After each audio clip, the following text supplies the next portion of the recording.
Hello. Let me move to the center. I'd like to show you how right now I'm working with the Codex with GPT Voice, which is quite nice, especially for, talking live about the code, giving some feedback, doing some review, and, doing like a peer review with your colleague.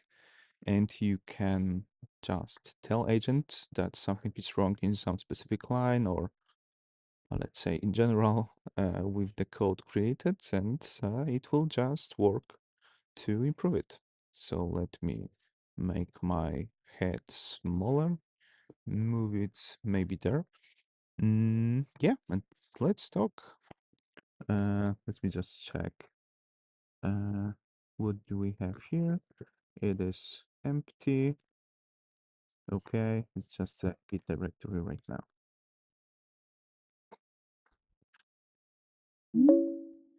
Hello, Mordo.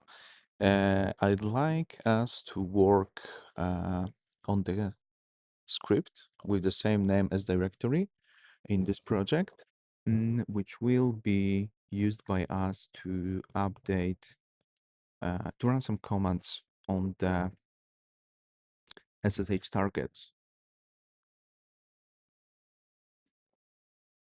Got it. I'll check that script and shape it for SSH targets.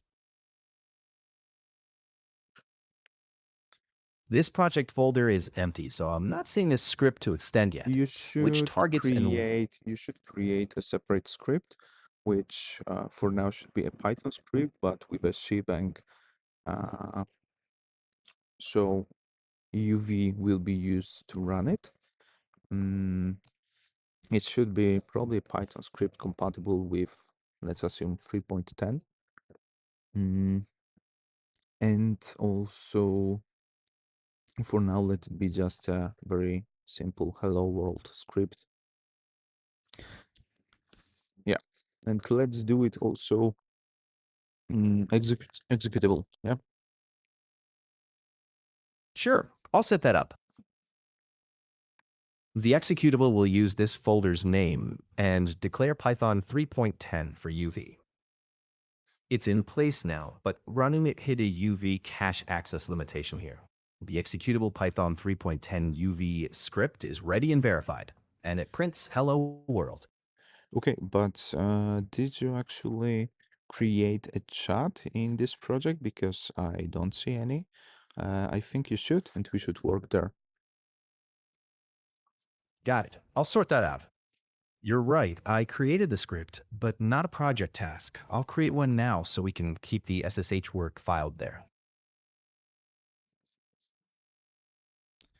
I just muted myself from the Codex. I created the So here Codex is update via SSH project task and sent it the initial script work.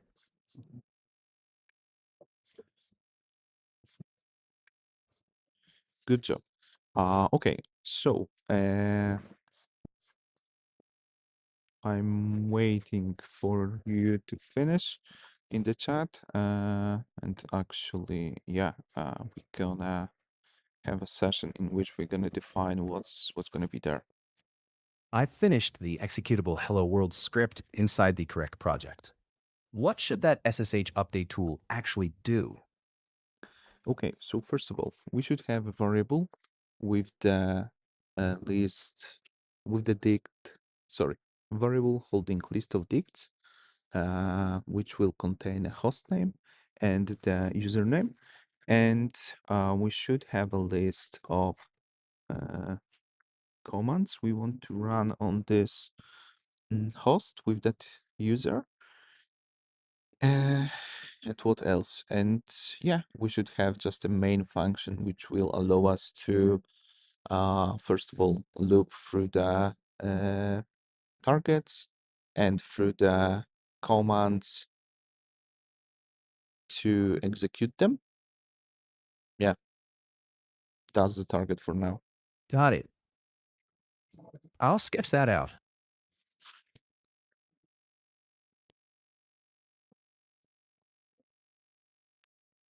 I sent the loop version to the project task. It implements the target dictionaries, a command list, and a safe nested loop in main that just prints planned executions for now.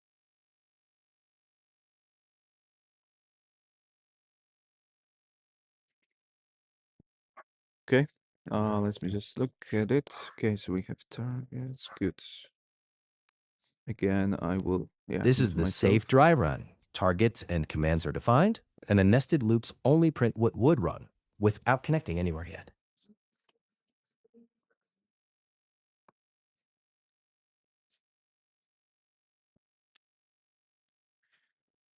Okay. So right now, okay, so right now we are only printing. Mhm. Okay, first of all, let's have a codex update command, not npm install as the as our example. Sure, I'll update that example. Let me check the current codex update command, then replace the example. Also, I believe targets should be I can't maybe refresh the official docs from here, so I'll use the codex update command you specified for the dry run. I sent that change to the project task. okay, good. Mm, and uh, let me just look at the file.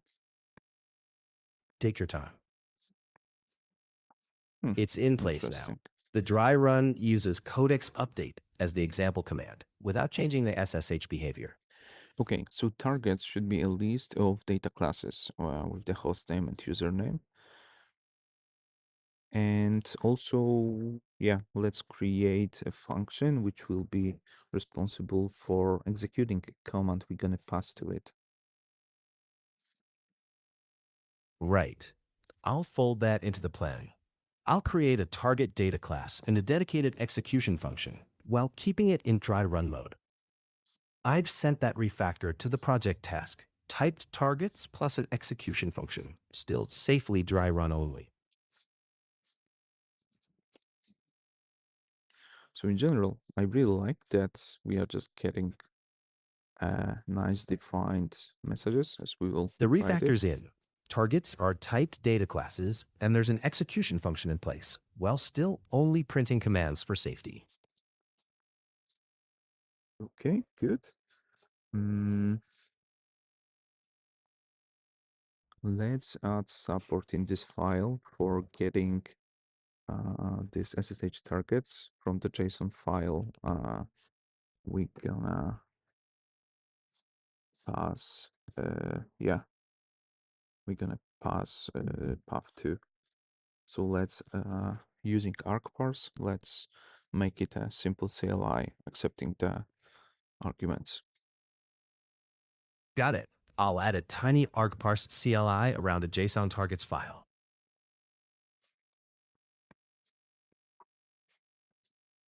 I've sent the CLI change to the project task, keeping the dry run as print only.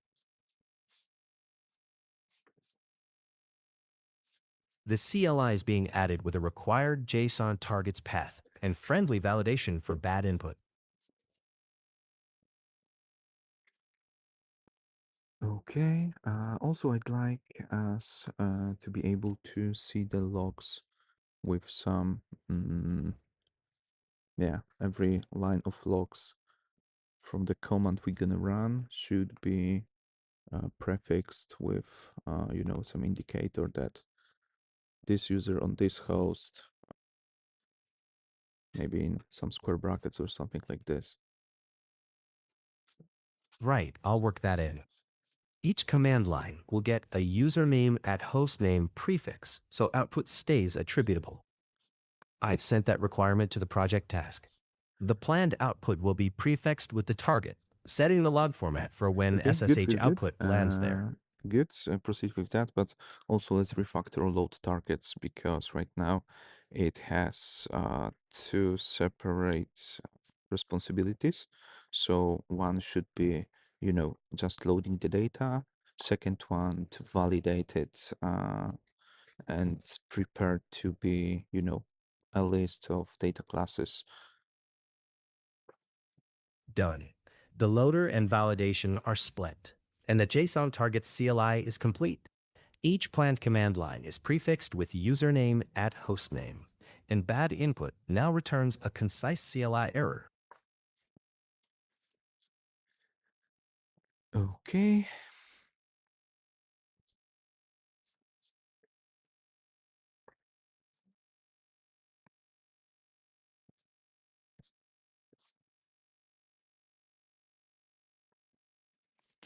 Uh, Actually, you still didn't refactor load targets. Separate the responsibilities here. One for just loading the JSON and covering these generic errors, and second one, make it, applicable to our data structure. You're right, that split is important. I'll adjust it into a clean two-step flow. Read JSON with generic parse errors, then validate and convert to targets with specific errors. I've sent that refactor to the project task. It's in Second progress thing, with generic and target schema errors handled separately. good. I like it, what you described.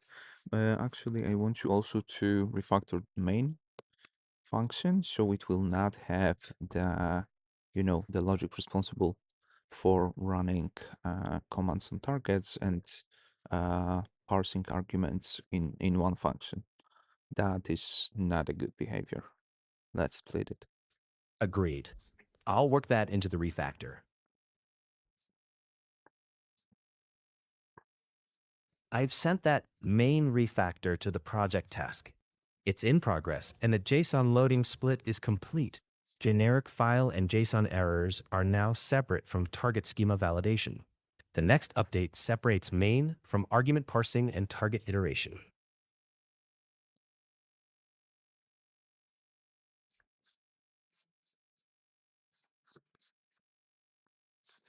Okay, let me work. Okay, targets valid, targets test valid JSON. Let's see, what do we have in here? Okay, so we should have probably here host name ABC, username, let it be PG. Uh,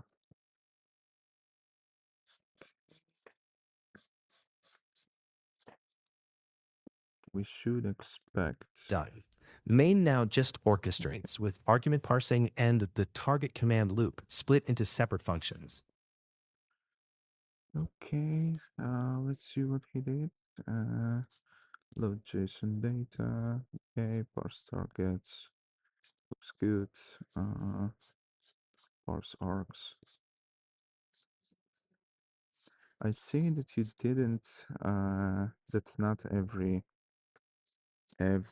command. Sorry, every function have a return.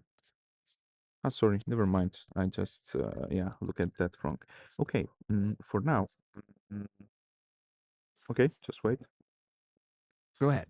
I'm Okay, so listening. here we can do it like this. This must contain a top level array. That makes sense actually. Uh, okay, let's just put it like this. Plant remote command codex update. Good. So let's actually. I want to run a command on Zurich. Mm, okay. Everything looks fine. Uh, let's maybe add some simple tests for the file we created, and let's yeah, for now have some assumptions for the yeah. mm, I mean, let's just see what will be set uh, as the command to be run on the remote.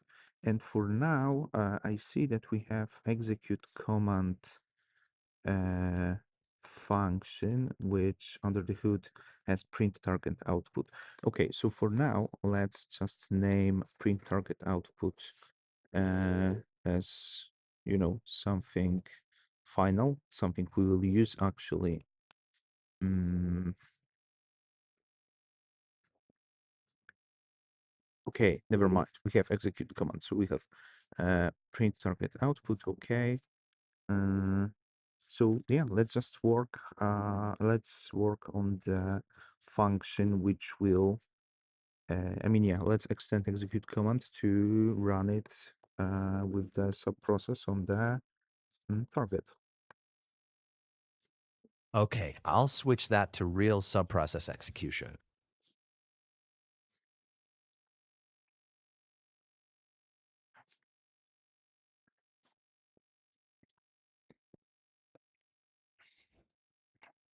I've sent that real SSH execution and mocked test work to the project task. The next version will run commands through SSH, stream prefixed output, and include tests without making network calls.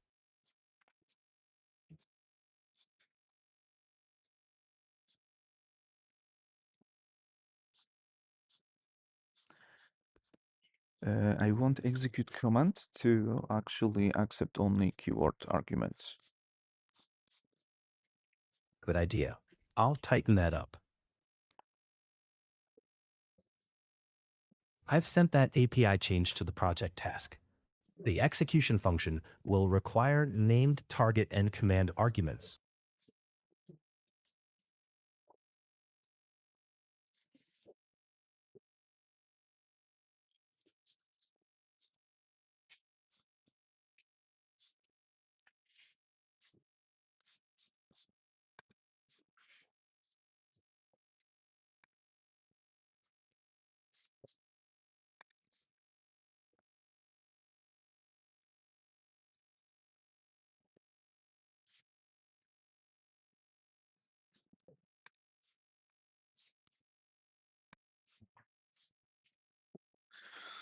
Why I need to change the position because I'm losing feeling in my leg. Uh, I I was not expecting that it will take me that long, but I'm just talking a lot. Sorry.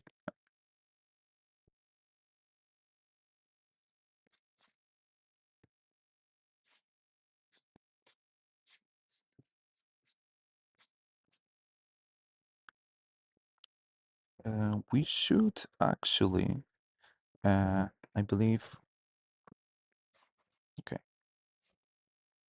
we should use dependency injection uh, in the main function and in the, let me see where we are running execute command. Okay, and in run commands on targets. Mm, we should, yeah, be able to just pass executor, yeah, function for executing command in tests easily without mocking. So yeah, let's refactor it that way. Got it. I'll rework that. The executor will be injectable, so tests can use a simple fake executor instead of mocks. I've sent that refactor and fake executor tests to the project task. That injection is now being wired for testability.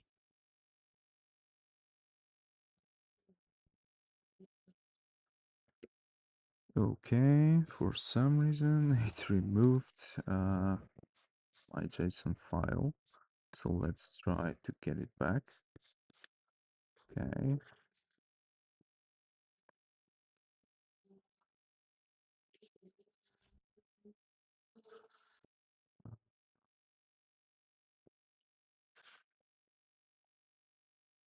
Let's add targets to JSON to git ignore. And yeah, good. Mm, so let's try to run it.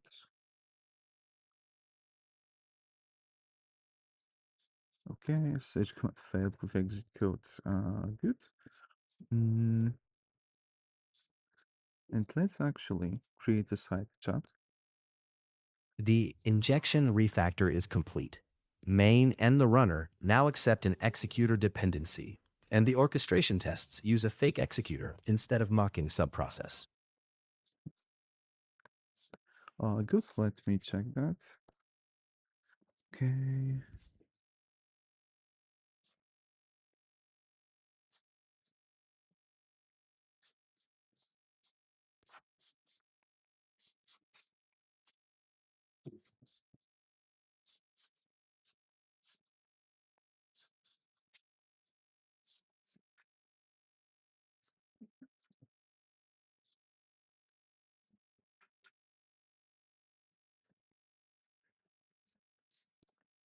Okay.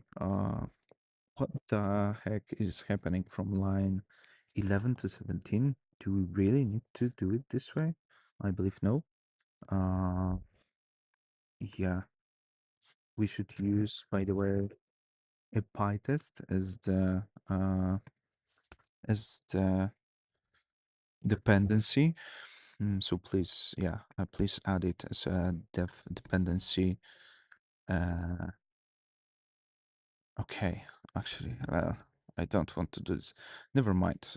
Yeah, let me check if it's working fine. For now, we'll just maybe skip tests. Sorry. I just wanted to do a simple, uh, yeah, one file up. Mm, yeah, so let's get rid of the tests right now, actually. Sorry. Got it. I'll simplify it.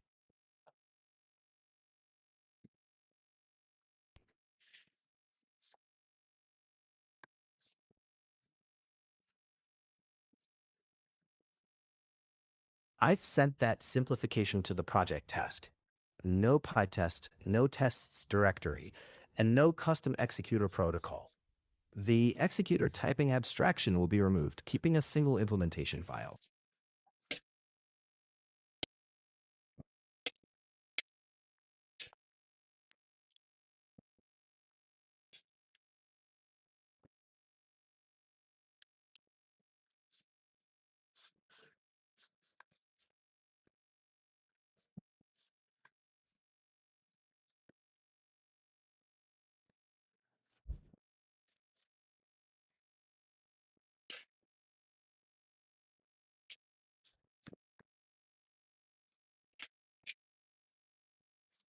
Done.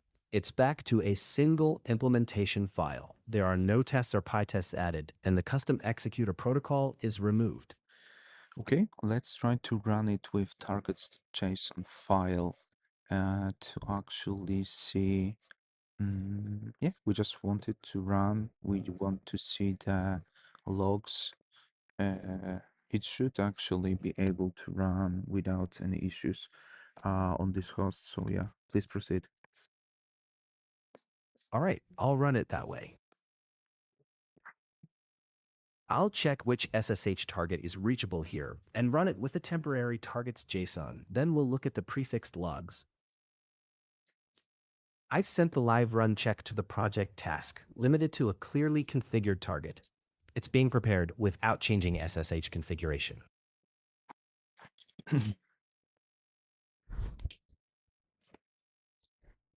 Okay, so in general, you can see how it's done. I mean, this session was quite long, but I believe, yeah, that should be able to actually advertise to you this work because I really like it. We are talking with the chat in separate session, and then it is controlling the chat. It's really nice. I have to say, it is, redefining what you are saying. It's still hearing, yeah, listening actually. But in I general, hear you, and that's a great description of how we work together. About that run, we got to the SSH step and saw the expected prefixed logs, but the configured Leuven host can't be resolved right now, so no remote update actually ran. okay. Thank you, my dear little friend. You're welcome. So, it is like this. I really, really recommend working this way. I think Codex and OpenAI developers made a really, really nice thing. I don't know if it's available anywhere else, but I really like how it works here. Goodbye.